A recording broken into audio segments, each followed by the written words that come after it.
À toutes et à tous, nous sommes très heureux de vous retrouver pour cette 23e édition de la plateforme du pôle santé de Issa ONG International. La plateforme du pôle santé est un espace d'échange permettant de débattre, de partager des expériences, de créer des liens et s'entraider. Elle a aussi pour vocation de progresser ensemble vers la compréhension du vivant. Nous sommes particulièrement heureux d'accueillir ce soir le docteur Mansour Hussein. Le docteur Hussein est gynécologue obstétricien à Oran, en Algérie. La communication de ce soir, intitulée Le Voyage, s'inscrit dans le cycle Naître en paix, être en paix, qui a débuté le mois de septembre par la communication du docteur Barthelet. Le docteur Hussein nous parlera de son expérience de médecin. Il accompagne les femmes dans leur grossesse et leur accouchement. Pour lui, la vie est la plus belle histoire du monde. Cette vie qui transite via les femmes et leur utérus. Une expérience unique. La communication durera 30 minutes environ. Vous pourrez poser vos questions en utilisant l'onglet Q&R de Zoom ou en levant la main. Un temps d'échange est prévu. Nous vous rappelons qu'il est nécessaire de bien vous identifier avec vos noms et prénoms lorsque vous accédez à la plateforme du pôle santé. Mansour, je te cède la parole. Merci. Bismillah ar-Rahman ar-Rahim. Salatu wassalamu ala ashraf al-mursalin wa ala alihi wa sahbihi ajma'in. Eh ben, d'abord, je souhaiterais remercier l'équipe du pôle santé, Aïcha, hein, pour m'avoir invité à intervenir ce soir et à animer cette rencontre. Au début, honnêtement, quand mon frère et mon confrère et mon ami d'enfance, Abdelghani Saïden, m'avaient proposé de parler de l'accouchement et de la grossesse. Honnêtement, au début, j'étais réticent parce que je me suis dit, si c'est pour rapporter ce qui existe déjà dans la littérature et dans les sites, et l'information est accessible maintenant aux professionnels ainsi qu'au grand public. Mais par la suite, je me suis dit, pourquoi ne pas aborder la question d'un autre angle un peu différent.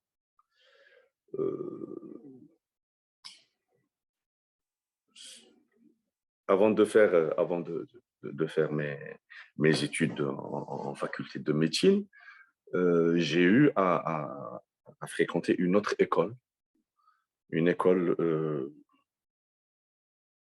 d'éducation, d'enseignement, de spiritualité, où j'ai eu l'honneur et l'occasion de côtoyer beaucoup parmi les adeptes de cette école, avec qui j'ai beaucoup appris aussi. Et ma vie durant, depuis que j'ai commencé à exercer cette spécialité, j'ai œuvré, j'ai toujours essayé de mixer entre ce que j'ai reçu comme enseignement spirituel avec ce que j'ai appris dans les facultés de médecine. Voilà. Et au fait, la spécialité que je pratique, elle est multidisciplinaire, elle est pluridisciplinaire. On ne s'occupe pas que des grossesses et des accouchements. Il y a aussi l'autre versant, l'appareil génital étant un appareil du corps humain comme le reste des autres appareils. Il tombe malade, il y a la prévention des cancers génitaux, il y a la pathologie autre, non maligne, les kystes, les fibromes, l'endométriose, les spécialistes et les praticiens pourront comprendre de quoi je parle. Et donc aussi, la femme passe par des situations, par des épreuves assez dures. Et là, je pense à deux cas de figure. C'est les cas de stérilité, de plus en plus nombreux, et où la femme, surtout, mais le couple d'une manière générale, est très fragile. Sinon aussi, nous avons le chapitre de la cancérologie. Là aussi, ce sont des malades très particuliers qui nécessitent une prise en charge par une équipe pluridisciplinaire, la gynéco, l'oncologie médicale, la radiothérapie, la psychothérapie. Chez nous, souvent, nous sommes appelés à jouer aussi le rôle de psychothérapeute pour ce cas de patiente, pour les patientes atteintes de cancer. Et je puise beaucoup dans ce que j'ai appris dans mon école, ma deuxième école. Ça me sert beaucoup. Ça me permet d'apporter sérénité, d'apporter espoir, d'apporter force à ce genre de patiente. Donc voilà. Une petite anecdote. Hein, j'ai intitulé mon intervention le voyage, donc ça ne concernera que ce qui tourne autour de la grossesse et de l'accouchement. Mais je souhaiterais raconter une petite anecdote. Étudiant en médecine, donc très jeune, mes premiers pas, on nous avait affectés dans différents services pour faire des stages de sémiologie et apprendre les petits gestes, la prise de tension, la prise de température, les injections intramusculaires, intraveineuses, sous-cutanées, enfin ce genre de gestes simples mais élémentaires. Et puis aussi pour s'habituer au milieu hospitalier, pour apprendre à affronter le malade. Et j'ai été affecté dans une maternité pour mon premier stage. Et d'ailleurs, c'est dans cette maternité que j'ai exercé pratiquement durant tout mon cursus. J'ai fait toute ma spécialité, je l'ai faite là-bas et j'ai exercé en gynécologue aussi au niveau de cette clinique. Et donc voilà, c'était mon premier contact avec le milieu hospitalier et j'étais dans une maternité, donc on accouche dans une maternité. Il y a un bloc d'accouchement, il y a un bloc opératoire. Et puis, curieux, comme tout étudiant en médecine, avide de savoir, soucieux d'apprendre, d'avaler beaucoup d'informations, beaucoup de notions. Je franchis le seuil du bloc d'accouchement et je tombe pile poil sur un accouchement en cours. Et en cet instant, il s'est passé quelque chose. Et je sais qu'il s'est passé quelque chose. Il s'est passé quelque chose entre moi et cet être qui arrivait, parce que c'était le premier accouchement auquel j'assistais. Et d'ailleurs, je l'ai vécu intensément cet instant, au point où, quand je suis revenu à moi-même, je me suis retrouvé dans une chambre d'hospitalisation avec toute une équipe de médecins autour de moi, essayant de me réanimer, de comprendre si j'étais diabétique, si j'étais cardiopathe, si j'étais épileptique. Voilà. Et je crois que c'est cet incident qui a été à l'origine du choix que j'ai fait plus tard, quand il a fallu que je choisisse de faire la spécialité. Bien sûr, il y a eu d'autres raisons, il y a eu d'autres signaux, je veux dire. Hein. Chez nous, il y a l'istikhara, hein, salat l'istikhara, on sollicite le ciel, on sollicite le Seigneur à la demande d'être inspiré, d'être éclairé quand on a besoin de prendre une décision quelconque. Et voilà comment je me suis retrouvé en gynécologie. J'avais le choix de faire n'importe quelle spécialité, mais mon choix s'est porté sur celle-là parce que cet accouchement, ce premier accouchement que j'ai assisté, il a créé en moi une peur de ne pas pouvoir faire de moi-même un médecin, un bon médecin. Et qu'il fallait que je lutte contre cette phobie, cette angoisse qui m'avait pris, qui s'est emparée de moi. Et donc, j'ai dû fréquenter depuis ce jour-là cette maternité, même quand j'étais dans d'autres modules, dans d'autres spécialités. J'allais souvent, il fallait que je chasse de moi cette peur qui s'était installée en moi. Donc voilà, j'ai voulu quand même vous raconter cette histoire pour vous donner une idée sur le type d'obstétricien et de gynécologue que je suis. Mon métier, je ne pense pas l'exercer que par mon cerveau. C'est un métier qui est très physique aussi, hein. En l'occurrence, ce qui concerne l'obstétrique. C'est très physique, c'est très, très épuisant, mais il ne faut pas le faire que de cette manière aussi, ce métier. Il faut aimer la patiente, il faut aimer l'être qu'on accompagne depuis qu'il ne représente rien du tout, hein. C'est dit dans le Saint-Coran, لم يأتي على الإنسان حين من الدهر لم يكن شيئا مذكورا. Le premier trimestre de la grossesse, l'être est là, mais sans qu'il ne le soit. Une femme enceinte pendant son premier trimestre, elle a une vie dans ses entrailles, mais aucun signe, aucun, aucun.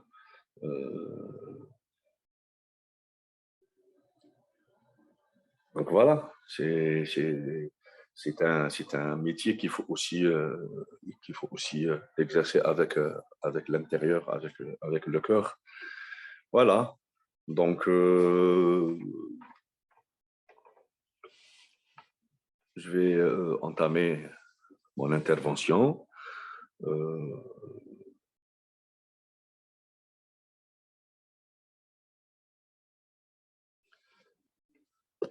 J'ai intitulé mon exposé par le terme voyage, car ce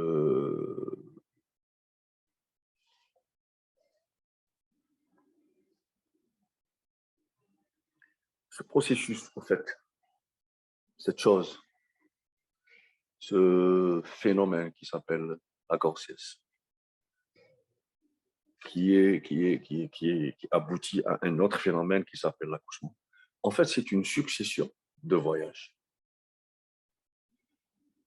Depuis le stade microscopique jusqu'au stade macroscopique.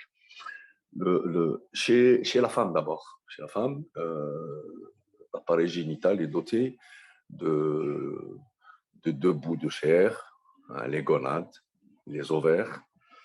Et ce sont deux réservoirs, un stock de follicules qui sont à la naissance. D'abord, ils se forment dans le ventre de la fillette, étant embryon dans l'utérus de sa maman.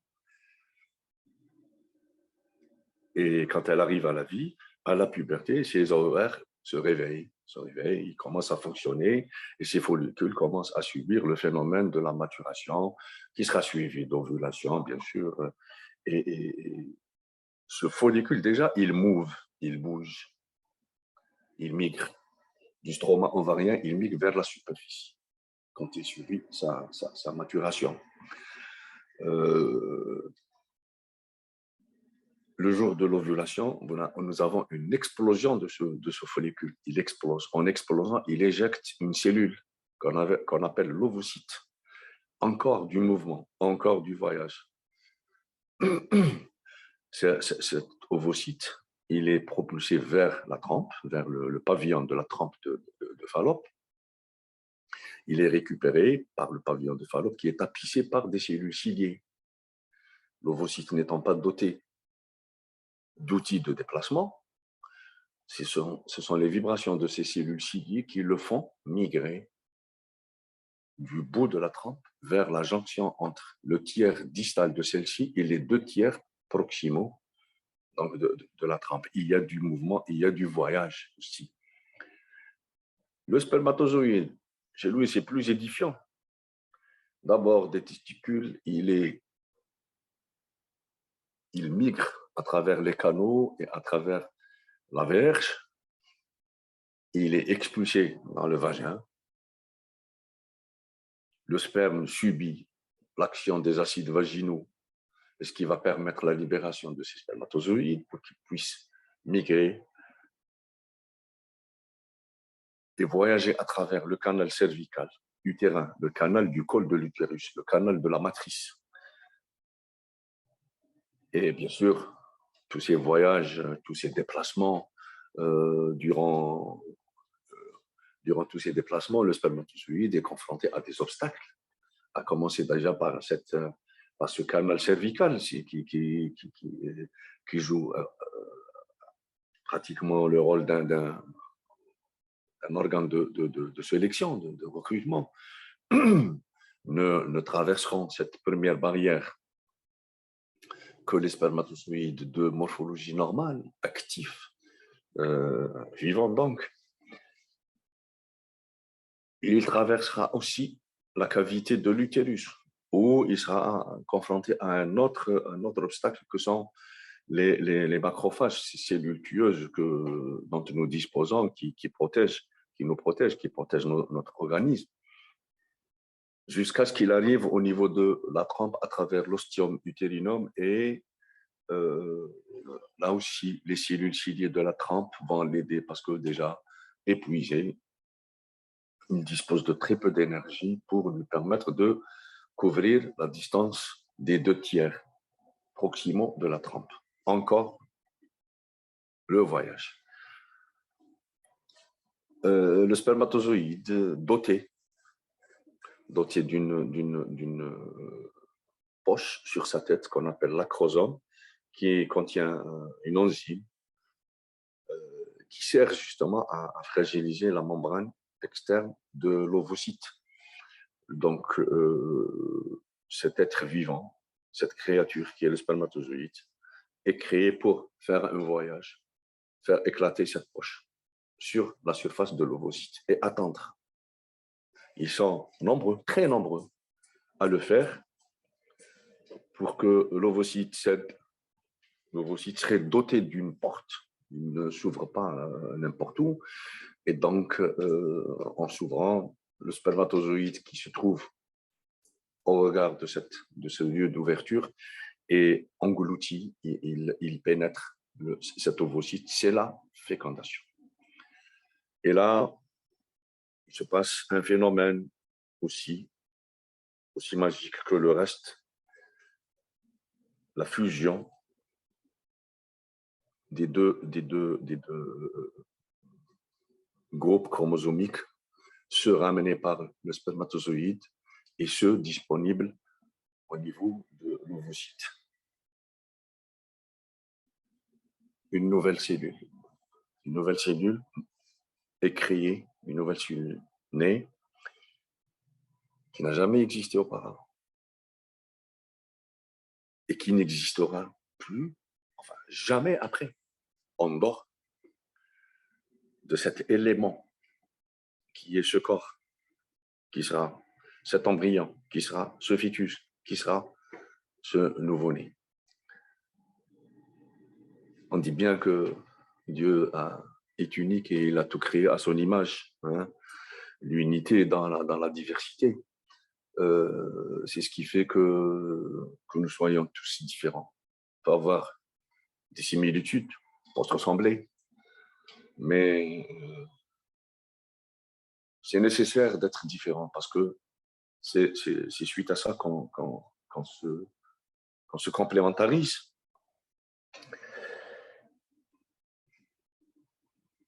Le chiffre, il l'a bien dit, se rassembler sans se ressembler. Et donc voilà, une nouvelle cellule s'est formée, une nouvelle vie. Un autre voyage commence aussi. Cette cellule ne peut pas séjourner au niveau de la trompe. La trompe est un organe de rencontre des deux gamètes. Le reste se fait au niveau de l'utérus. Et pour ce fait, cette cellule doit rejoindre l'utérus. En faisant ce voyage, il y a le phénomène de division cellulaire. De 1, on passe à 2, à 4, à 8, à 16, à 32, à 64 et à davantage. Et un bout de chair, une membrane se forme au bout avec un liquide qui se collecte à l'intérieur, le liquide amniotique. Et c'est ce qu'on appelle le sac gestationnel. Cette traversée de la trompe se fait et la division, elle est concomitante. C'est en migrant, en franchissant, en traversant ce canal qui est la trompe, que toutes ces divisions cellulaires se pratiquent, se réalisent. On arrive au niveau de la cavité utérine. Encore le voyage. Ce sac doit s'incruster dans la couche la plus interne de l'utérus qu'on appelle l'endomètre. C'est le phénomène de la nidation, ça s'appelle la nidation. Et en s'incrustant, il développe des racines qu'on appelle le trophoblaste.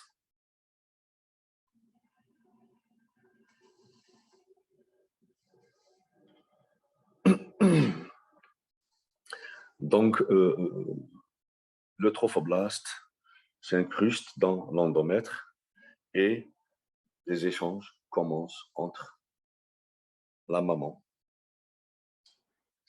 et ce sac gestationnel nouvellement arrivé au niveau de l'utérus.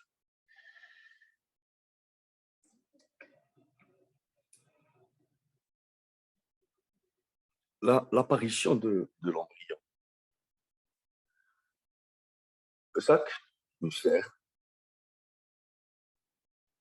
incrusté dans son nid, l'endomètre, un endroit particulier au niveau de cette paroi commence à s'indurer, commence à enfler. Et le bouton embryonnaire commence à s'ouvrir et à se développer à l'intérieur de ce sac, à baigner dans ce liquide amniotique. Ça se fait vers la fin de la 5e semaine d'aménorrhée, 5e, 6e semaine, déjà. Et le développement de cet embryon est similaire à la germination et à la naissance d'une plante à travers le sol. Et là, le Cheikh Al-Alawi, il a été très généreux dans ses recherches philosophiques où il stipule, où il démontre très clairement comment l'être transite par ses origines inférieures, qu'il qualifie d'inférieures, pour accéder à la phase supérieure. Je vais un petit peu m'étaler là-dessus. En géologie, on définit la roche. La roche est définie comme étant tout ce qui provient du sous-sol. Tout ce qui provient du sous-sol est appelé roche.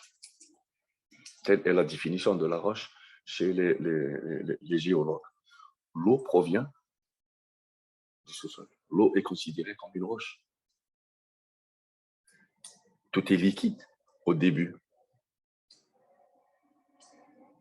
Le début de la grossesse, tout est flotte, tout est liquide. Il y a le liquide amniotique, il y a les liquides séminaux, prostatiques dans lesquels baignent les spermatozoïdes.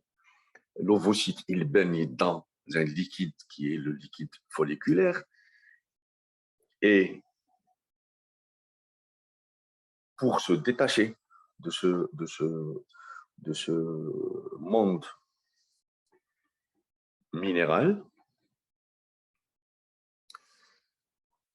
l'embryon, justement,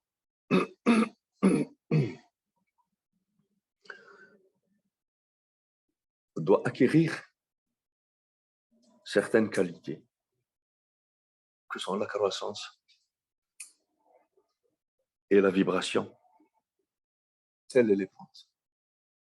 Tels sont animés les habitants de ce règne végétal.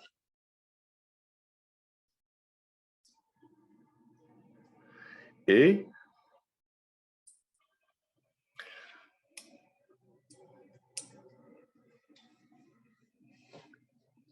dans des conditions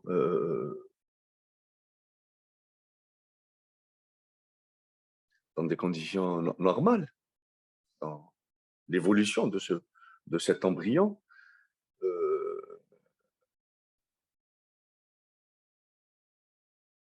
de ce monde végétal, il bascule vers le règne animal.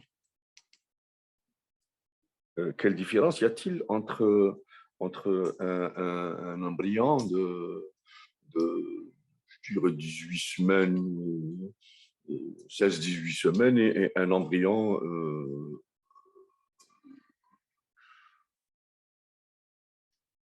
macaque, par exemple, hein, ou le bonobo, tiens, le bonobo avec qui nous partageons 99% de gènes. Mais ce qui fera de cet animal naître l'homme, c'est justement tel qu'il la nomme le Cheikh Al-Alaoui, cette raison spéculative. Et c'est ce qu'il dit, c'est grâce à ça que Dieu le lia à ces choses supérieures et célestes, et il l'attache à lui, tel que s'exprime le Cheikh Al-Alaoui, la capacité de cet humain de croître, de vibrer, de dépérir, le sépare il nous dit, le sépare de ce règne minéral, et l'acquisition, de ces caractères lui permet de participer au règne végétal, duquel il se sépare et il se détache grâce au flux vital qui nécessite certaines qualités sensitives qui lui permettent d'intégrer justement le règne animal.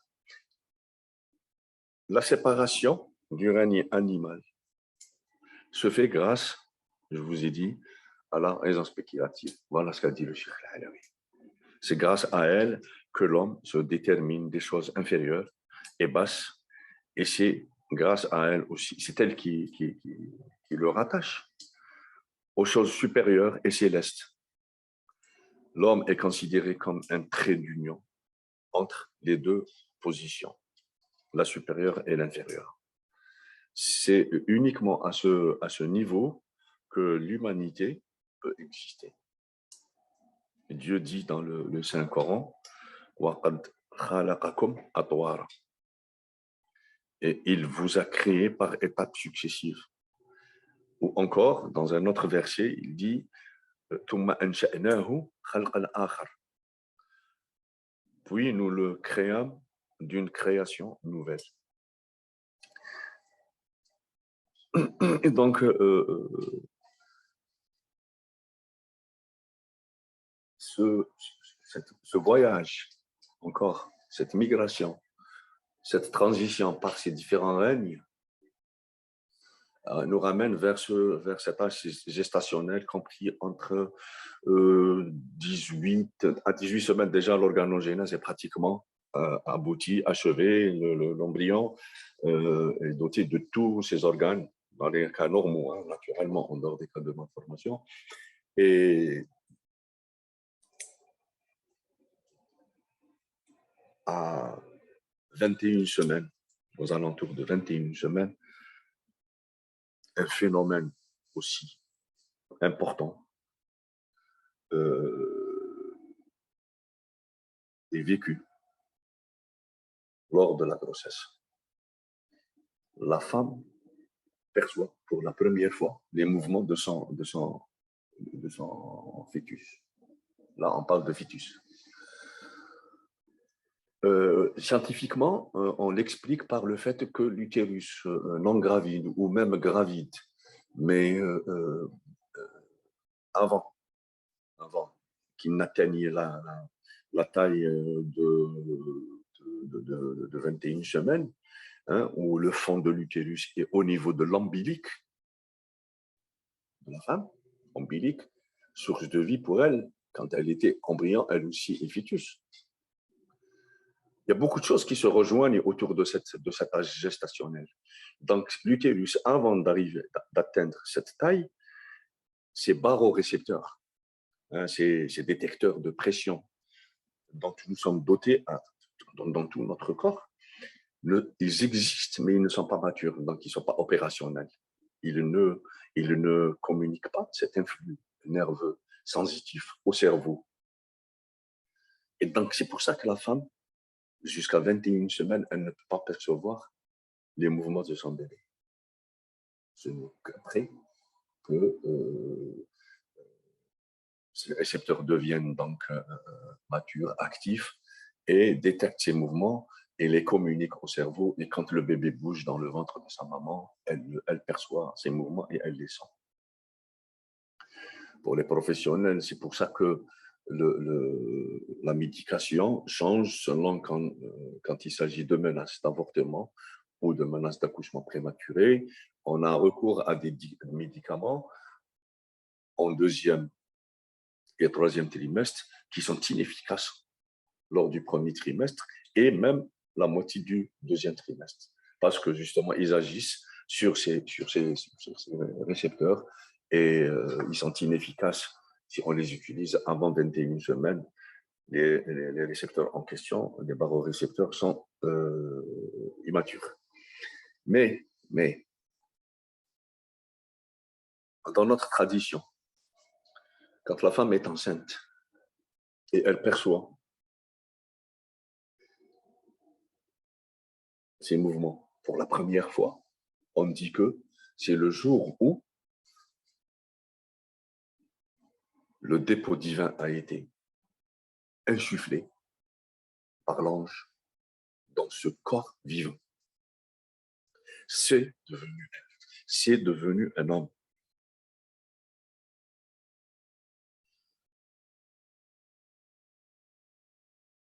Je me suis intéressé à ce détail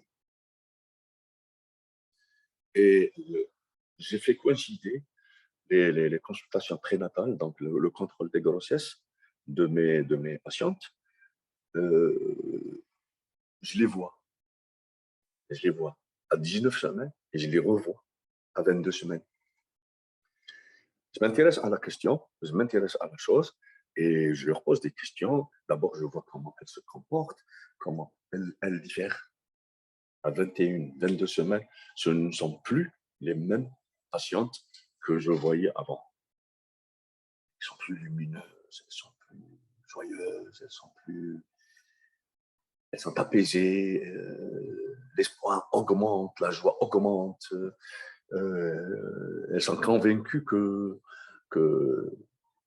y a de la vie en elles. Elles sont convaincues que la mission dont la nature les a chargées, les a dotées, elles sont en train de l'exercer, de l'accomplir. Vous me direz, c'est normal parce qu'elles sentent bouger le bébé. Non, pas seulement parce qu'elles sentent bouger le bébé. Maintenant, avec l'équipement dont les cabinets de gynécologie, d'obstétrique et les hôpitaux, les services et les maternités sont dotés, à 5 semaines, déjà, on peut entendre et faire entendre les bruits du cœur du bébé. Pendant tout le premier trimestre et le début du deuxième trimestre, la femme voit sur l'écran, sur le moniteur des échographes, elle voit son bébé, elle voit quand il bouge, elle voit son cœur battre, elle entend son cœur battre. Avec maintenant la nouvelle technologie, les échographies en 3D, 4D, c'est le visage de son fœtus, c'est le corps de son fœtus quand il est un peu plus jeune, qu'elle voit. Mais ça ne fait pas l'effet de ce qu'en font ces premiers mouvements chez elle, sur le plan psychologique. J'en suis convaincu. D'ailleurs, je les prépare pour cet âge gestationnel. Je les prépare et j'attire leur attention et je leur dis de commencer à faire très attention parce que ça va commencer, ça va se faire sentir et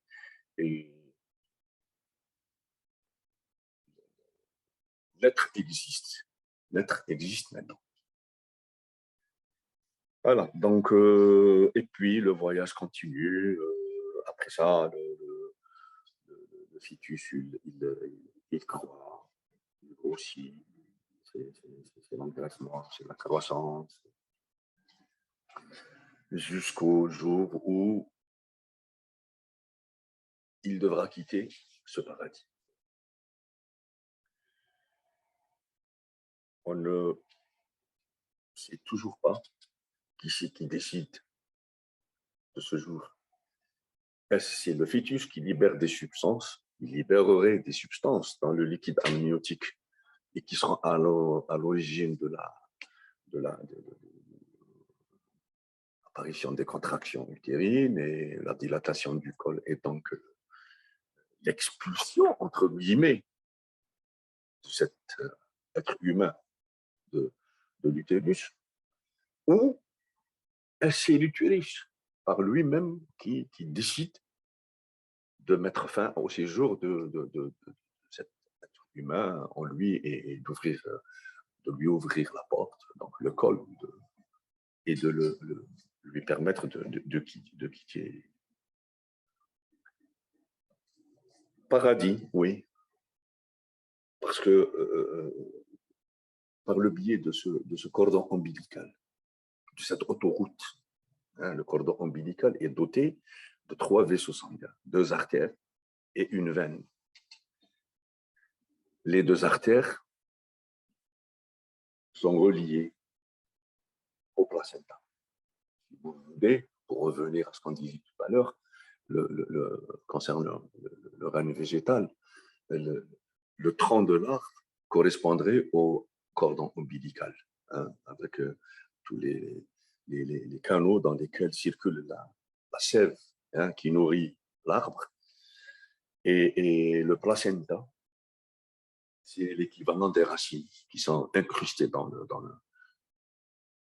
l'endomètre utérin, telles les racines de l'arbre qui sont incrustées dans le sol. Les 2 artères procurent à l'embryon, au fœtus, elles lui procurent tout ce dont il a besoin. D'abord l'oxygène, l'eau, les sels minéraux, les vitamines, les protéines, les lipides, les glucides, les hormones, les enzymes. Et la veine renvoie vers ce placenta qui rejettera dans le sang de la maman toutes les toxines que produit le corps de ce bébé et le gaz carbonique. Un bébé ne défèque pas dans le ventre de sa maman. Par contre, il pisse. Et le liquide amniotique, il est pratiquement constitué d'urine fœtale. Le bébé avale son liquide amniotique qu'il pisse, qu'il avale, qu'il pisse. Et bien sûr, ça augmente parce qu'il puise de l'eau dans le placenta, du sang maternel. Et tout est assuré par la maman pour ce être humain. Elle règle la température de son corps. Son métabolisme se résume à quelques petites opérations. Hein, son cœur, ses reins, pancréas, son foie, mais c'est pas terrible. C'est pas terrible ce qu'il fournit comme effort. Il est pris en charge. Il est pris en charge par sa maman. Le jour de la naissance, eh ben, tout s'inverse. Il n'a plus le droit de jouissance. Il doit se débrouiller tout seul. Il est livré à lui-même. Il faut qu'il respire, il faut qu'il règle la température de son corps, il faudrait qu'il digère le liquide maternel, le lait maternel, je veux dire. Il faut qu'il se prenne en charge. Il gère sa vie tout seul. Un détail très important. Au moment où cet être humain quitte ce paradis, cet utérus maternel, les racines du placenta commencent à casser sous l'effet des contractions. Les échanges entre lui et sa maman diminuent. La surface d'échange est sévèrement réduite entre lui et sa maman. Il manque d'oxygène. Il y a un cumul de gaz carbonique dans son sang. Et par réflexe, il va à la recherche de cet oxygène. Et il ouvre pour la première fois les alvéoles de ses poumons. Très douloureux, certainement. Puisqu'il pleure, il faut qu'il crie. C'est un des arguments d'évaluation de l'état du nouveau-né, ce qu'on appelle pour les professionnels de la santé le score d'Agar. Le cri, il faut qu'il soit rigoureux. Il arrive. La première des choses qui fait, c'est pleurer. C'est comme s'il refuse un petit peu cette nouvelle situation, ce nouveau statut, ce nouveau mode d'existence. Il était pris en charge. Il jouissait de tout.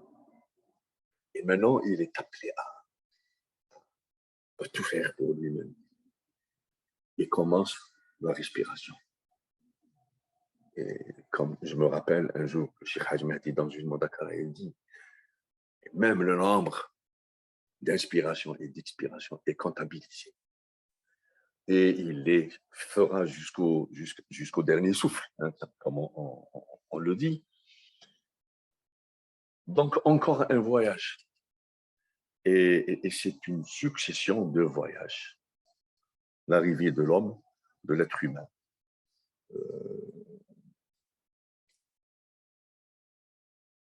Même dans les cas particuliers où la naissance se fait par voie haute, hein, ce qu'on appelle la césarienne, c'est un voyage. Le bébé, on lui fait traverser la paroi de l'utérus de sa maman et la paroi abdominale aussi de sa maman. Je voudrais ouvrir une petite parenthèse concernant cette histoire de césarienne.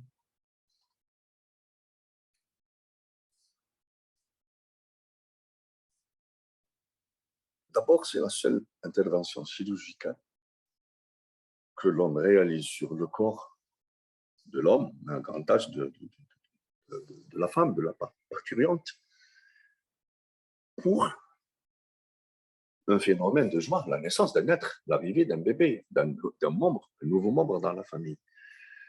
Les humains montent sur le billard, sur la table du bloc opératoire. Dans tous les cas, c'est parce qu'il y a un problème de santé. Et il y a eu échec du médical qui nous a imposé le recours à la chirurgie. Sauf quand il s'agit de la césarienne. La femme monte sur la table du bloc opératoire pour accoucher par voie haute. Accoucher par voie haute, c'est ce qu'on dit. Pourquoi elle l'appelle aussi césarienne? En rapport avec un certain César. C'est sûr. Mais ce César n'était ni médecin, ni obstétricien, ni chirurgien, ni rien du tout. C'était un homme qui a épousé une femme, qui est tombée enceinte, qui est arrivée à terme et qui est rentrée en travail. Elle a commencé à avoir des contractions et il fallait qu'elle accouche et cet accouchement n'arrivait pas et ça a duré des heures, des journées. Et l'homme, il décide de mettre fin à la souffrance de sa femme et de l'euthanasier. Il lui assène un coup d'épée sur le ventre. Et soudainement, le bébé, il tombe. Et c'est comme ça que l'humain a compris que pouvait venir au monde par voie abdominale. Pas seulement et exclusivement que par voie vaginale. Donc, une euthanasie à l'origine, la césarienne, un geste d'amour, un sacrifice.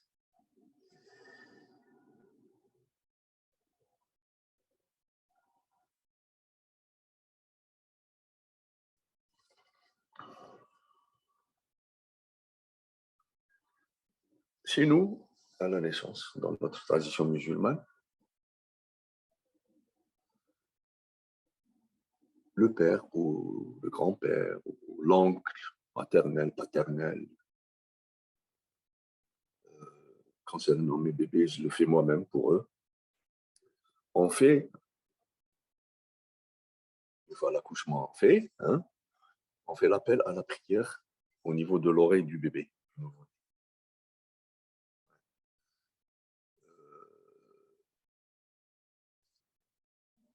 Une succession de voyages.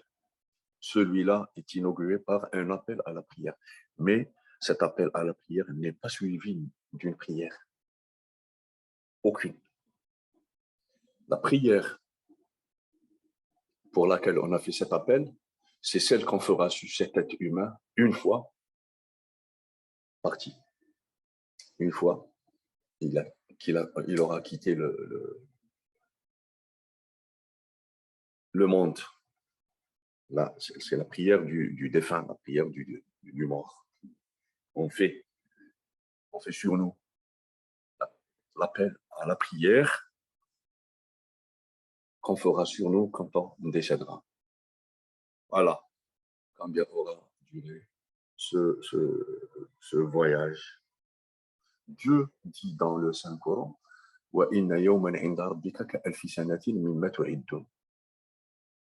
un jour chez le Seigneur, je vais tenter de traduire, un jour chez le Seigneur équivaut à Alfi Sana, 1000 ans de ce que vous comptez. Autrement dit, si je peux me permettre d'appeler les choses ainsi, le temps divin,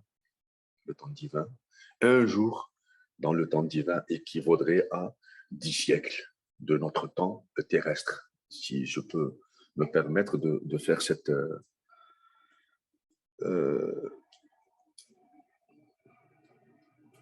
un jour équivaut à 10 siècles. Et ça fait 2 jours qu'il a été envoyé. Rasoul Sina Muhammad sallallahu alayhi wa sallam, ça fait 1 jour et demi, que siècle. Que représenterait ce voyage?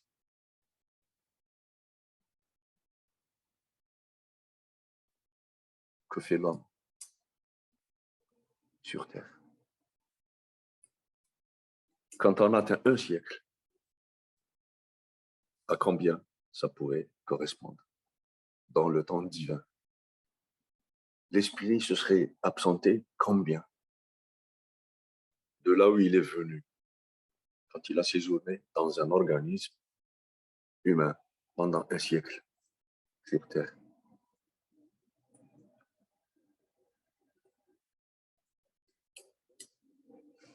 Le Cheikh, dans une de ses qasidas, il dit فما بيننا صفر طويل كما بين الحي والأموات. Bon, le contexte est autre, mais cette histoire de un voyage long, tel ce qui existe entre le vivant et le mort.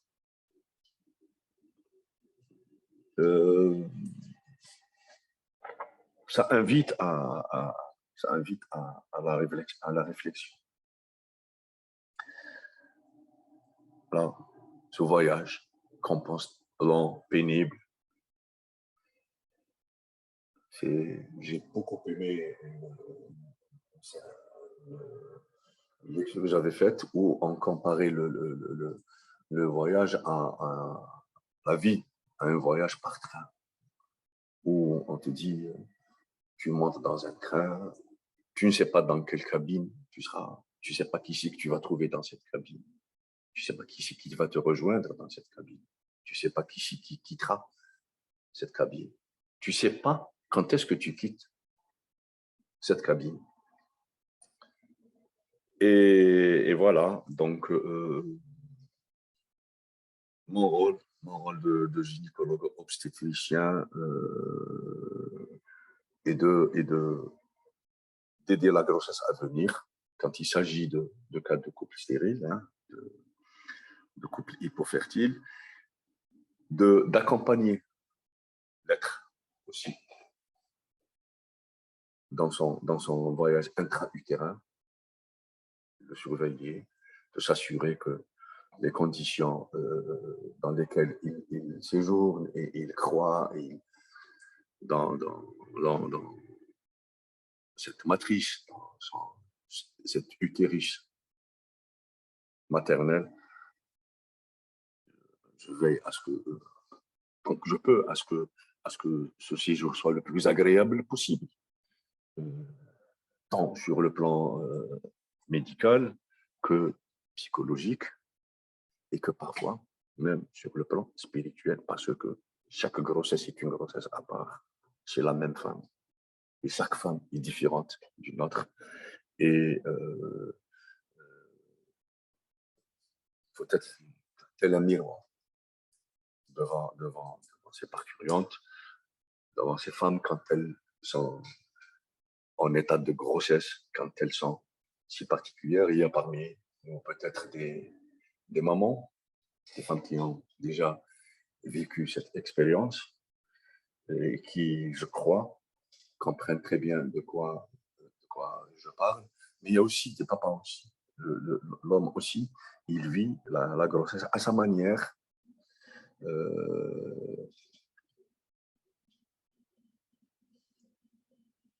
Ils sont invités. Ils sont invités au niveau de ma consultation.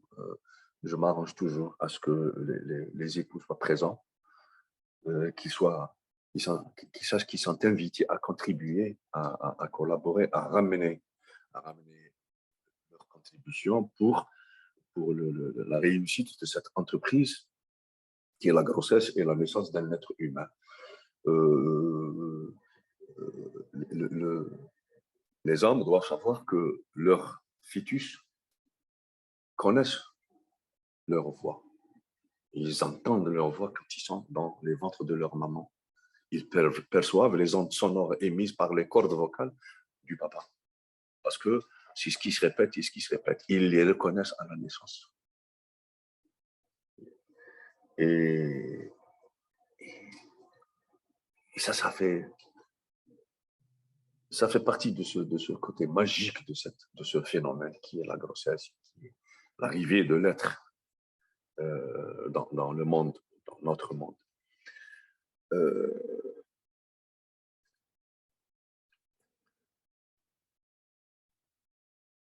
L'être donc entame son voyage, où tout est méconnu.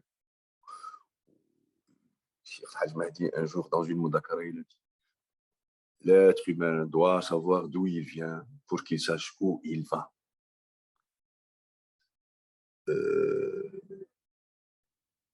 Et encore, tout ce que nous savons, et nous ne savons pas grand-chose. Nous ignorons beaucoup de choses concernant la grossesse et l'accouchement. Et donc, par notre traversée par ce voyage extra-utérin, il dure ce qu'il dure pour chacun. Est-ce que nous avons, lors de ce voyage, est-ce que nous avons réalisé justement ce détachement de nos origines inférieures? végétal, animal, minéral aussi, végétal et animal. Et est-ce que réellement nous avons réalisé, nous avons réussi notre liaison à cette station supérieure? Avons-nous réussi notre ascension à cette station supérieure? Ça devrait être notre objectif en principe, l'objectif de tout être humain, de continuer à vivre en communion et avec respect vis-à-vis de ses origines. Il y a un hadith qui me vient maintenant en tête, où Rasoul alayhi salatu salam il dit en arabe, itahatuka الشوكة والحجارة والعظام عن الطريق لك صدقة. Le fait que tu écartes de la route, du chemin, les pierres minérales, les épines végétales, les os animales, c'est une sadaqa. Oui, ça peut nuire. Vous comprendrez par là que ça peut nuire aux passants, hein, en envoyant aux vieux, aux enfants. Mais c'est aussi par respect pour ces représentants de ces différents règnes par lesquels nous avons transité. Nous avons été minéral à un moment donné dans notre évolution. Nous avons été végétaux. Nous avons été animaux aussi. En arabe, on dit l'être humain est un animal parlant. Donc, faut continuer à vivre en communion et dans le respect le plus total de ces règles. On a loupé quelque part. L'humanité a failli à cette mission. Pourquoi le monde est en train de vivre toutes ces catastrophes? Pourquoi le réchauffement planétaire? Pourquoi les famines? Pourquoi quelque part, on a failli à cette mission. L'humain a failli à cette mission qui est de respecter la nature, de respecter l'eau, de respecter l'air, de respecter l'akhdar ou l'yabis, comme on dit en arabe, tissu vert, les forêts, les océans, et puis les animaux, toutes ces espèces qui disparaissent à cause du non-respect de l'homme, de l'environnement et de la nature. Donc, voilà, continuer à vivre dans le respect, à vivre en paix. À vivre en paix, parce que tout s'est fait dans la paix. Dès le début, tout est calculé, tout est programmé. Un spermatozoïde qui est programmé pour se déplacer. Pourquoi il ne va pas vers l'extérieur? Pourquoi il pénètre et franchit le col pour aller? Pourquoi il va dans la trempe gauche? Parce que l'ovulation s'est faite à gauche et pas à droite. Ça s'appelle le phénomène du symbiotatisme, d'accord? Mais tout est... Comment il est dit dans un verset? Tout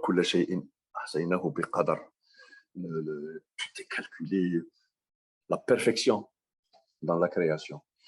Et pourquoi quand on vient, on est là, on est complet, on est doté de tout ce dont on a besoin pour vivre et pour bien vivre. Pourquoi l'humain commence par détruire, il commence par nuire? C'est parce que justement, il a oublié ou il n'a jamais su qu'il a été un jour un des occupants de ces droits d'âme, de ses origines. Le verset coranique aussi où il est dit وعباد الرحمن الذين يمشون على الأرض هونا وإذا خاطبهم الجاهلون قالوا سلاما. Les serviteurs du miséricordieux, sont ceux qui marchent humblement sur la terre et qui disent paix aux ignorants qui s'adressent à eux. Mais aussi, ce voyage, il faudrait qu'il soit aussi, il faudrait qu'on fasse une occasion euh,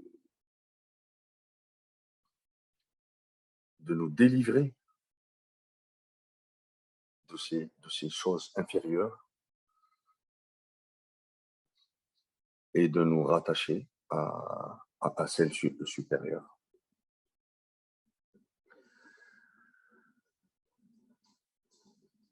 Mon intervention arrive à sa fin. Le voyage continue, même quand on sera plus de ce monde. On continuera, c'est notre tradition, c'est notre foi.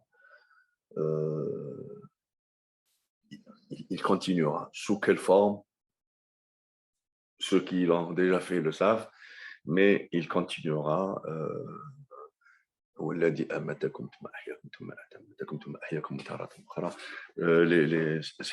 versets coraniques sont nombreux pour nous apprendre que la mort n'est pas une fin en elle-même, c'est telle la naissance, quitter un monde et telle la genèse d'abord, la création. L'esprit, en acceptant donc de pénétrer ce corps humain, il a quitté le monde où il séjournait auparavant, et en quittant aussi ce corps, il continuera son voyage dans un ou dans des mondes ultérieurs. Voilà, j'espère n'avoir pas été trop long. Je vous remercie pour votre attention. Et puis, Sophia, s'il y a des questions. Oui, il y en a, Mansour. Merci infiniment pour ce très beau voyage. On a vraiment bien voyagé ce soir. Donc, plusieurs questions. Alors, un téléspectateur anonyme, je vous rappelle qu'il est important quand même de s'identifier sur la plateforme du Pôle Santé. Alors, bonsoir, docteur Hossein. Merci pour cette intervention. Ma question est, est-ce que pendant les débuts, quand la femme a des envies particulières, ce qu'on appelle le wahm, si je prononce le wahm, voilà, c'est l'enfant qui communique le manque qu'il a besoin. Exemple, si la femme a envie de viande, est-ce l'enfant qui a besoin de protéines, par exemple? Alors, ça fait partie de tout un lot de symptomatologie qu'on appelle bizarrement les signes sympathiques de la grossesse. Il y en a qui ont des envies, il y en a qui n'en ont pas, il y en a qui vomissent, il y en a qui ne vomissent pas, il y en a qui ont des nausées, il y en a qui ont des céphalées, mais c'est inconstant d'une femme à une autre et chez la même femme d'une grossesse à une autre. Maintenant, savoir si le bébé réclame tel ou tel aliment, par quel phénomène, je n'ai pas de connaissance en ce qui concerne ce détail. Alors, le docteur Mimoun Abdelrahman vous remercie pour cette conférence. Alors, sa question, est-ce que le phénomène de l'autisme chez le bébé est inné ou bien acquis? Question complexe. L'autiste à la naissance ne diffère en rien d'un nouveau-né non autiste. Je ne sais pas si j'ai bien compris la question. C'est-à-dire, est-ce qu'il y aurait des signes distinctifs qui à la naissance, détermineraient si le nouveau-né est autiste ou pas? Je n'ai pas compris. Alors, je ne sais pas si on peut donner le micro au docteur Abdelrahman pour qu'il puisse s'exprimer.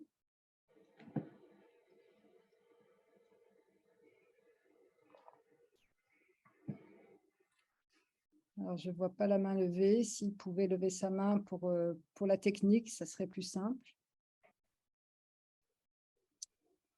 Alors, Dr. Werfen, vous avez le micro si vous souhaitez intervenir et nous expliquer ce que vous souhaitez poser comme question au Dr. Fossine. En attendant qu'ils prennent la parole, on va peut-être se poser une autre question. Alors, Safia, merci, cher Mansour, de nous avoir fait vivre un voyage si passionnant. Un grand bonjour de la Suisse. Donc, ce n'est pas une question, mais c'est une transmission.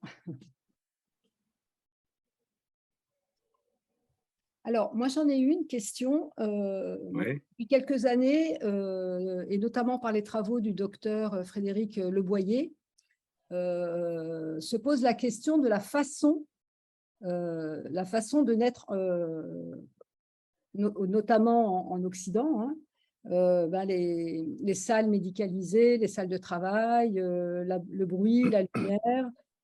Quel est ton avis par rapport à notre façon de naître aujourd'hui? Et est-ce que cette façon n'est pas agressive pour le bébé et qu'il ne faudrait pas réfléchir à une autre façon, peut-être plus sereine, de faire naître les enfants? Alors, écoute, je vis dans un pays où la démographie est galopante. La maternité où j'ai travaillé pendant longtemps, hein, maternité donc étatique, où il y a un afflux important de patientes et de parturientes, c'était une maternité de 80 lits. On faisait en moyenne, les statistiques, je vous parle parce que j'ai quitté l'hôpital universitaire en 1998. À l'époque, les statistiques disaient que cette clinique faisait en moyenne 18 accouchements par jour.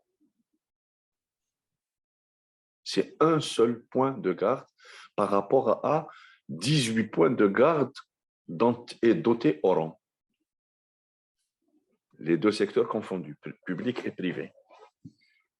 Une maternité de 80 lits qui te fait 18 accouchements par jour. Et donc, le matériel humain, entre guillemets, est très disponible et très important.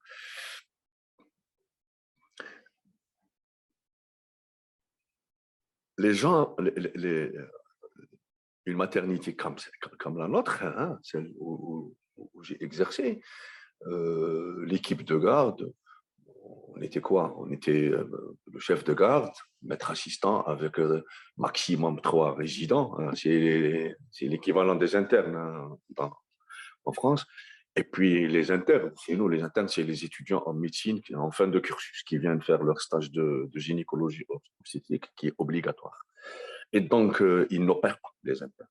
Ceux qui opèrent et ceux qui accouchent, c'est les sages-femmes avec les résidents. Et parfois, on sollicite le maître assistant de garde.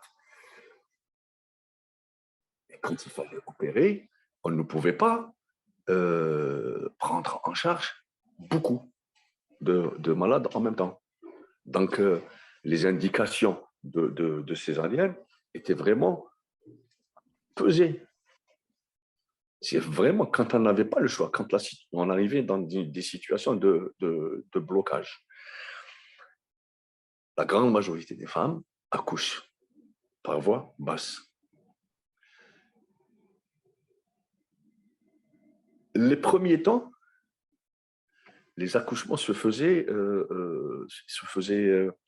d'une façon pseudo-naturelle, c'est-à-dire on mettait juste un sérum pour garder la voix au cas où la malade aurait besoin à ce qu'on lui administre un tel ou tel médicament parce que les contractions ne sont pas bonnes, parce que le col résiste, il ne se dilate pas, parce que elle saigne, parce que... Et donc, c'est une voie de sécurité, on dit. beaucoup accouché le plus normalement du monde. C'est vrai sur une table d'accouchement, c'est vrai avec les soins d'une sage-femme, d'un accoucheur, mais, euh, mais plus le cas maintenant. Moi, j'estime maintenant que ce phénomène qui est naturel, on est en train de le surmédicaliser. Et oui, oui, je ne pense pas que le bébé naisse dans des conditions naturelles. L'intervention de l'homme, elle est exagérée lors des accouchements. Merci. Donc, une autre question concernant le fibrome utérin. Y a-t-il un moyen Oui. de l'éradiquer pendant la grossesse? Le cas échéant, quelles sont les solutions pour que le fœtus reçoive les nutriments le plus normalement du monde? Alors, le fibrome utérin, un petit speech rapidement pour que l'assistance en profite. Le fibrome utérin, ce n'est pas un cancer, c'est une tumeur bénigne. Le fibrome utérin ne cancérise jamais. À ce jour, il n'y a pas eu un médecin qui est monté sur un pupitre dans un congrès de médecine et qui aurait rapporté un cas de dégénérescence maligne d'un fibrome. Rassurez-vous, celles qui en ont, rassurez-vous. Le fibrome, il n'y a pas de traitement médical. Le traitement du fibrome, il est exclusivement chirurgical. Chez nous. Ailleurs, il y a d'autres moyens de traiter le fibrome, surtout l'embolisation. C'est priver le fibrome de sa nourriture, de ses vaisseaux nourriciers. On obture, on bouche, on met des billes en plastique. Mais bon, alors l'association fibrome et grossesse. On nous a toujours appris de ne pas toucher à un fibrome quand la femme est enceinte. Il faut toujours différer la prise en charge, c'est-à-dire l'intervention, là, ce qu'on appelle la myomectomie. Il dérangerait le fœtus, ça dépend. Ça dépend de la taille du fibrome.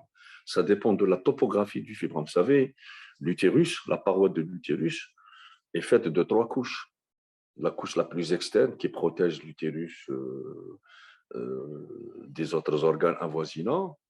Il y a le côlon, il y a le grêle, il y a la vessie en avant, il y a le rectum derrière. Il y a des organes. Et la deuxième couche, c'est le myomètre, c'est le muscle utérin. C'est ce qui fait que l'utérus se contracte lors des accouchements. C'est ce qui fait que l'utérus se contracte aussi lors des menstruations, des règles, pour expulser l'endomètre. Et la couche la plus interne, qu'on appelle l'endomètre, c'est là où s'incruste le sac, tel qu'on était en train de l'expliquer tout à l'heure. Donc, c'est selon la topographie aussi de ce fibrome. S'il est sous-séreux, c'est-à-dire à l'extérieur de l'utérus, sur la couche la plus externe, généralement, il ne pose pas de problème, sauf si, dans sa forme pédiculée, s'il fait une rotation autour de son pédicule, là, il réveille une douleur tenace, continue, qui ne cède à aucune médication. Et là, il faut ouvrir pour opérer la patiente. Dans ces topographies intramurales, quand il est au niveau du muscle utérin, là, ça dépend de l'endroit par rapport à l'utérus. S'il est au niveau de l'isthme, en bas, au niveau du col, ou là, s'il est au niveau des cornes, ou s'il est devant, il écrase la vessie, ou s'il est derrière, il écrase le rectum. Donc, c'est toute une panoplie de combinaisons vis-à-vis de la position du fibrome par rapport à ces différentes couches de l'utérus, par rapport aux endroits, l'utérus est tel un pull. Il a deux cornes en haut, au fond, et il a un col en bas. Et donc aussi, par rapport à ça, est-ce qu'il dérange la grossesse? Ça dépend. Ça dépend. Il est arrivé où on opère en urgence des femmes, des césariennes, et on tombe sur des utérus myomateux, c'est-à-dire il y a l'utérus est gravide, il y a un fœtus, mais il y a aussi un fibrome, et on les laisse, ces fibromes, on ne les touche pas. S'il faut les prendre en charge, la puissance elle est ultérieure, elle est différée par rapport à la césarienne. Donc voilà, j'espère avoir ramené beaucoup d'informations concernant le fibrome. Merci Le Mathieu. fibrome, lors de la grossesse, une dernière information, peut déranger l'accouchement par voie basse et imposer une position dystocique, donc incompatible avec l'accouchement par voie basse. Le bébé peut se bloquer en position de siège ou en position transversale, ou il est gêné dans sa progression par ce coussin, hein, cette bosse qui fait saillie dans la cavité utérine et qui l'empêche de progresser ou de faire sa culbute physiologique. Merci Hossein. On va passer la parole à Rani. Oui. Oui, merci Moussor. Alors, moi, j'aimerais, si tu permets, apporter une petite précision concernant la surmédicalisation de l'accouchement. On parle bien de l'accouchement normal. Oui. Hein. En fait, comme tout le monde le sait, nous, on est des mammifères. On appartient au règne des mammifères. Et le règne des mammifères, en fait, quand on voit donc les autres espèces, eh ben, l'accouchement se passe généralement dans des bonnes conditions. Et il n'y a pas très très longtemps, l'accouchement se passait en présence de la mère ou la grande-mère ou la belle-mère. Et depuis 300 ans, à peu près, 300-350 ans, eh ben, la médecine a commencé à s'intéresser donc au processus de l'accouchement. Mais l'accouchement en lui-même, en fait, il est géré par le cerveau archaïque. Les cerveaux archaïques. Et quand on laisse le cerveau archaïque fonctionner, eh ben, généralement, ça c'est des études qui ont été faites, ça marche très très bien.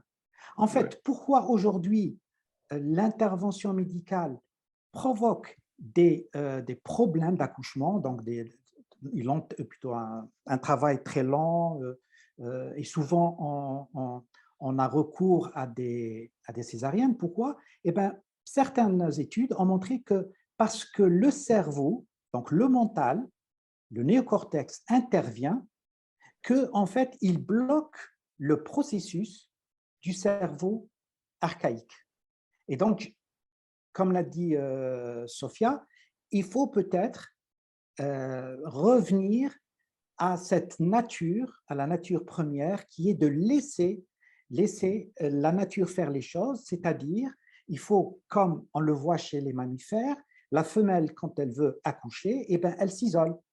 Elle se met dans un endroit intime, dans la pénombre, dans un endroit calme, dans un endroit où elle se sent dans l'intimité.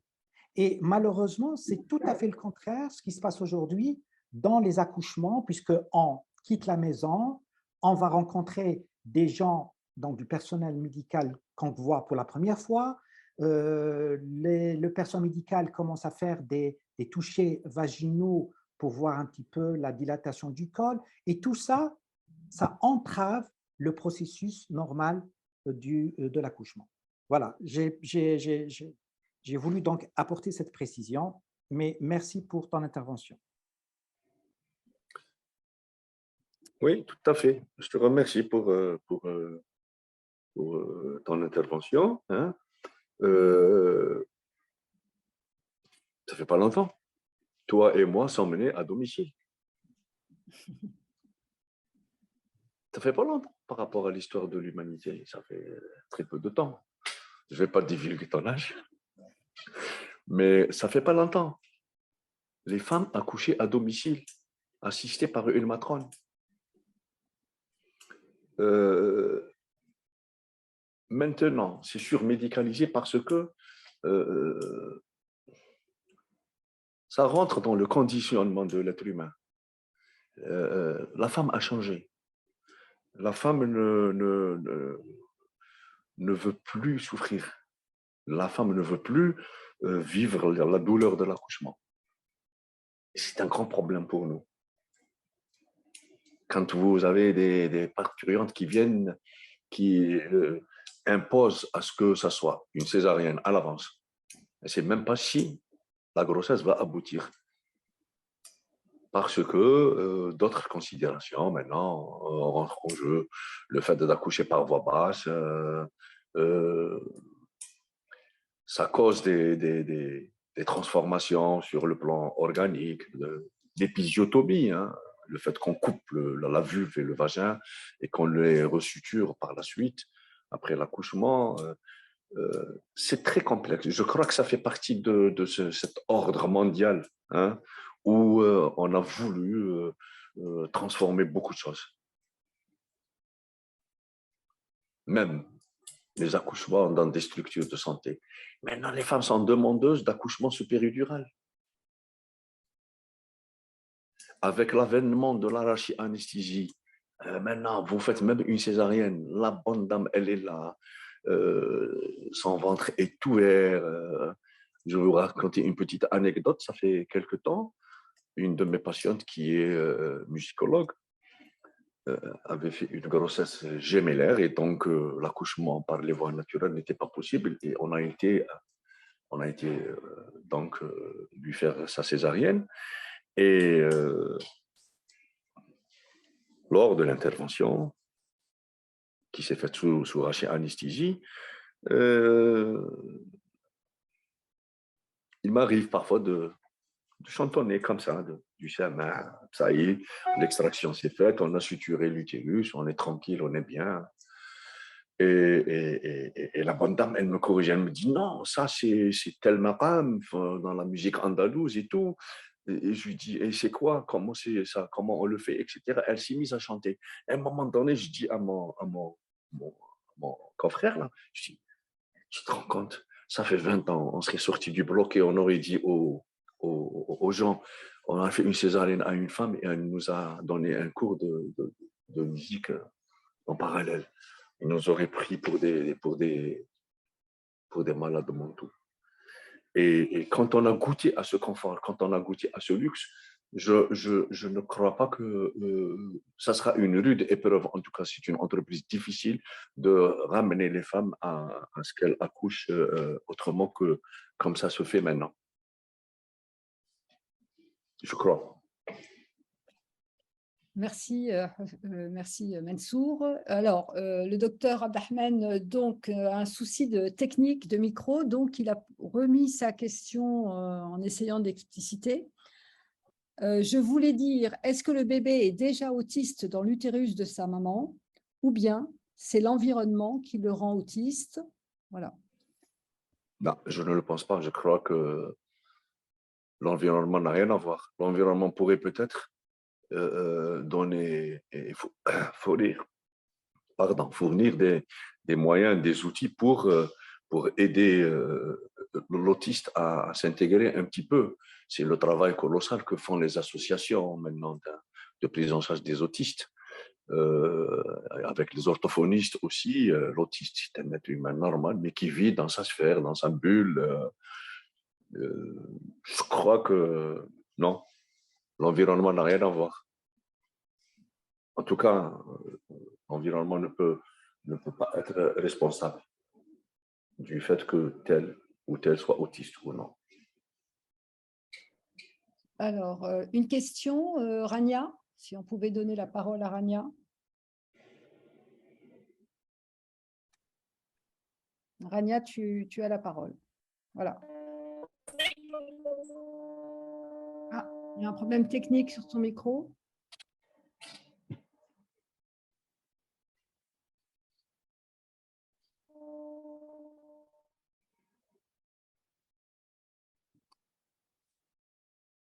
Rania, ton micro est ouvert, mais on ne t'entend pas.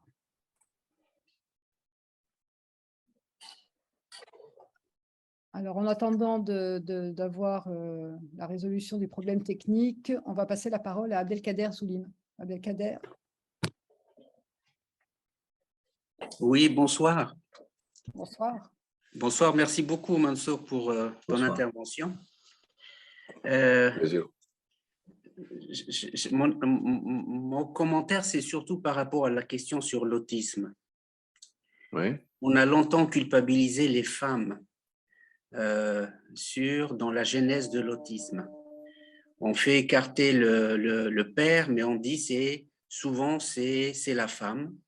Donc l'enfant hérite de la femme. Il y a eu beaucoup de théories là-dedans et il s'avère que maintenant c'est beaucoup plus, c'est du domaine du développement du cerveau. Donc c'est un trouble du développement du cerveau, c'est ça l'autisme. C'est pas un héritage du fait de circonstances qui fait que tout ça, c'est la faute de la maman. Par contre, l'environnement peut intervenir dans la façon la maman a vécu sa grossesse. Est-ce qu'elle a pris des médicaments? Est-ce qu'il y a eu une hygiène de vie particulière, exposée à des toxiques? C'est dans ce domaine-là. Tout ce qui peut affecter le développement du cerveau, effectivement, peut donner lieu à un trouble du développement du cerveau et conduire à l'autisme. Par contre, une vigilance très importante, c'est d'écouter les mamans. Parce que les mamans, jusqu'à un certain temps, elles savaient décrire, elles savaient voir des anomalies de façon très précoce chez leur bébé, mais elles ne sont pas écoutées. Et ce n'est que petit à petit que les PMI, par la suite les associations sont revenus pour dire attention, écoutez les mamans parce qu'elles décrivent parfaitement la symptomatologie du début de l'autisme et parce que c'est capital dans la prise en charge. On dit que l'autiste, pour l'aider vraiment, pour lui éviter un handicap par la suite, c'est d'agir dans les 18 mois de la naissance. Et donc, et tous les symptômes qui constituent l'autisme sont repérables dès la période de nourrisson. Et donc, ça, la maman peut le remarquer. Et plus on s'intéresse à l'autisme, plus on est à l'écoute. C'est un domaine où les professionnels doivent s'intéresser. Et donc, il y a eu des théories psychanalytiques, il y a des théories pas mal de par le passé, franchement accusatrices de la maman. Et donc là, c'est pour dire tout simplement, on ne connaît pas la cause précise, on sait qu'il y a une localisation au niveau cérébral où il y a un manque de développement, et on sait que c'est la sollicitation très, très précoce du nourrisson, du bébé, qui peut apporter l'espoir d'une amélioration dans le sens d'une socialisation. Je voulais vraiment marquer le point parce que j'étais amené justement à voir quelques jeunes autistes en consultation purement somatique, hein, parce que il fallait aussi les examiner. Voilà, j'ai un petit peu travaillé avec certains psychiatres et c'est là où j'ai appris pas mal de notions dans ce domaine-là. Et c'est le message essentiel. Écoutez les mamans, il faut agir très, très, très précocement. Voilà, merci. Merci. Je me permettrai de rajouter juste un petit détail. Il faut écouter les femmes, même lors de leur grossesse. Toutes les grossesses qui ont abouti à la naissance d'enfants particuliers ne sont pas vécues de la même manière.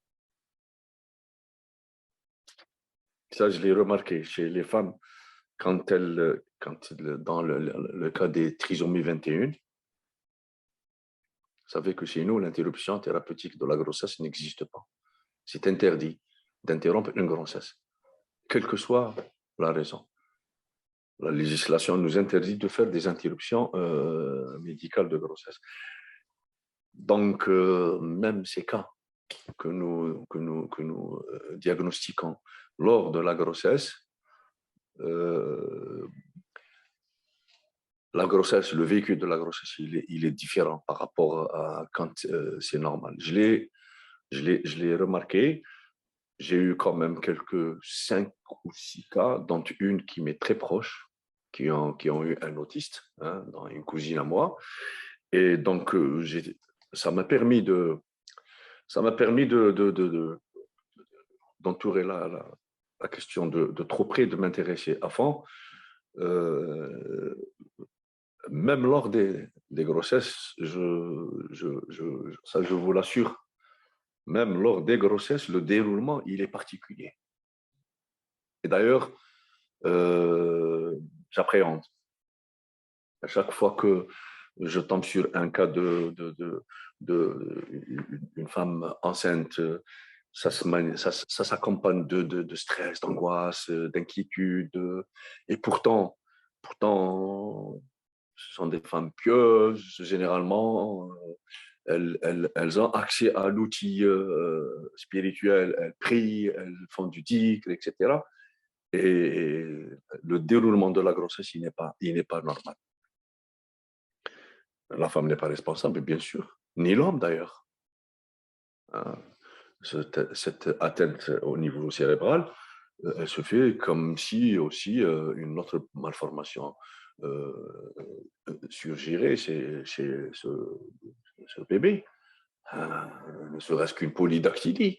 Le mari n'est pas responsable, la femme n'est pas responsable. Je veux dire, mis à part les cas de maladies héréditaires où vous avez des pathologies comme ça qui se transmettent et qui, les anomalies sont acheminées ou dans l'ADN paternel ou celui maternel. Donc, je suis tout à fait d'accord avec vous. La femme n'a rien à voir là-dessus. Elle n'est pas responsable. Mais il faut l'écouter. Il faut faire attention à elle pendant la grossesse. La prise en charge, je disais tout à l'heure, n'est pas que médicale ou échographique, ou elle est psychologique et elle peut être aussi spirituelle. Il faut s'aider. Il faut s'aider par notre héritage.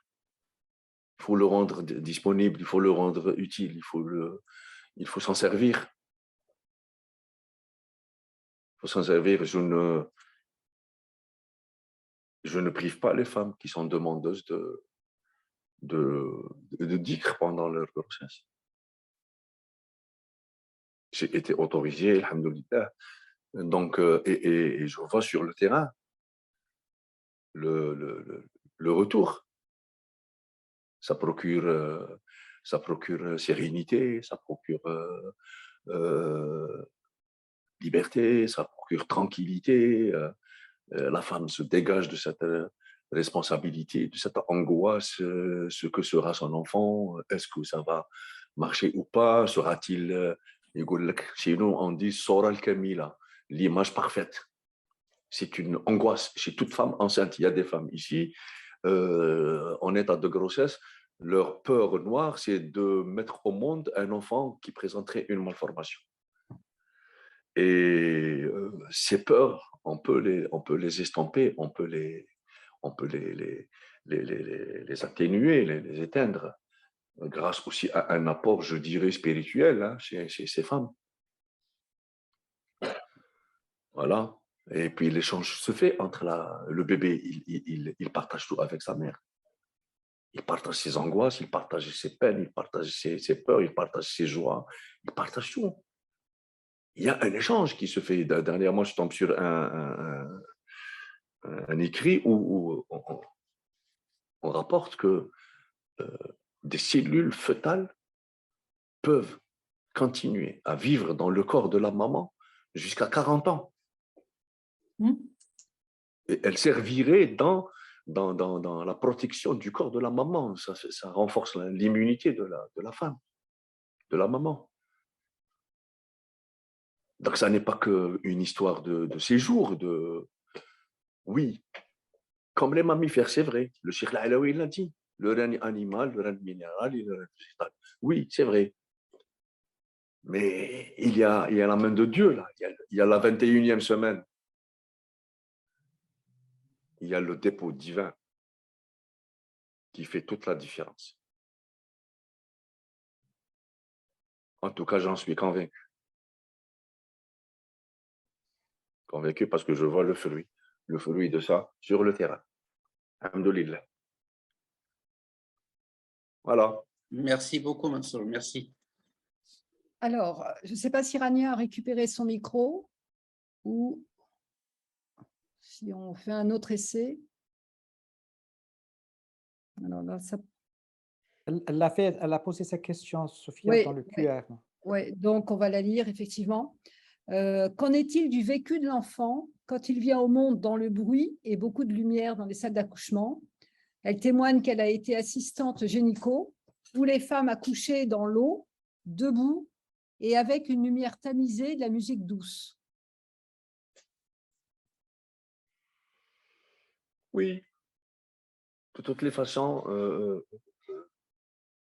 ce moment où le bébé il franchit la filière pelvienne de sa maman, d'abord, il le vit dans la douleur. Lors des contractions, il y a arrêt des échanges entre le fœtus et sa maman. Et donc, l'oxygène, surtout, il le puise dans les réserves placentaires. Il faut qu'elles soient suffisantes. Donc, il vit un stress.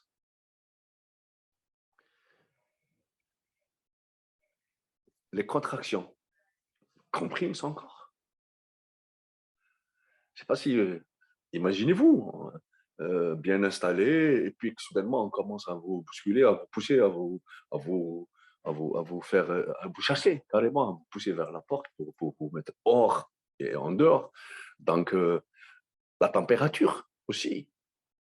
Il quitte un corps à 37 degrés. Il sort, il y a un choc thermique, ça c'est clair.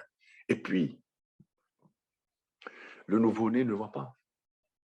Donc, cette histoire de lumière, c'est pas très. Par contre, il entend.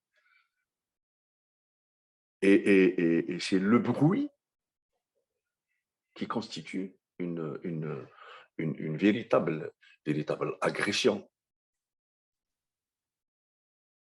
J'ai une sœur qui avait accouché et qui m'avait rapporté le déroulement de sa grossesse.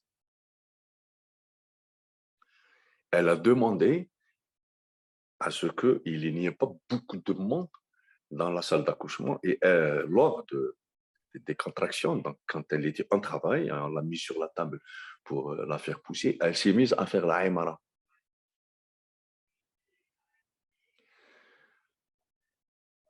On demande à la parturiente de ventiler, de respirer lors des contractions. Et elle, c'était de l'Aïmara qu'elle faisait. Elle a accouché en faisant l'Aïmara tout le long du travail. Ça a dû durer peut-être 1 heure, peut-être plus. Ça dépend. Et le bébé perçoit, je vous ai dit, les ondes sonores. Il entend. Donc, lumière tamisée, Rania, oui, c'est peut-être pour la femme, ça la met un peu à l'aise, ça la relâche, ça la réconforte, ça l'apaise, ça la calme, peut-être. Mais concernant le fœtus ne va pas. Il ne commence à deviner les silhouettes qu'au bout de 24-48 heures. Il a vécu dans l'obscurité pendant 9 mois. Mais l'oreille, non. L'oreille commence tout à percevoir déjà les ondes sonores. C'est vrai qu'il y a une grosse colonne de liquide amniotique, de placenta, de parois utérines, de parois abdominales. Donc, entre son tympan et le milieu extérieur, il y a de la matière. C'est assez étoffe et c'est assez épais. Mais quand il sort de l'utérus de la maman, non, il entend le bruit. Autant ne pas être très agressif hein, sur le plan sonore dans les salles d'accouchement. Ouais. Sinon, ça nous ramène aussi vers la surmédicalisation d'une certaine manière de l'accouchement. Si on faisait accoucher toutes les femmes dans des salles dotées de matériel hi-fi pour la bonne et la belle musique et la lumière tamisée et dans des baignoires. Ouais.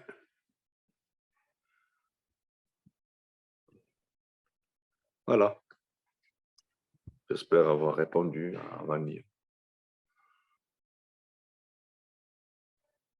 Alors, nous n'avons plus de questions et nous sommes donc arrivés au bout du voyage, Qui continue.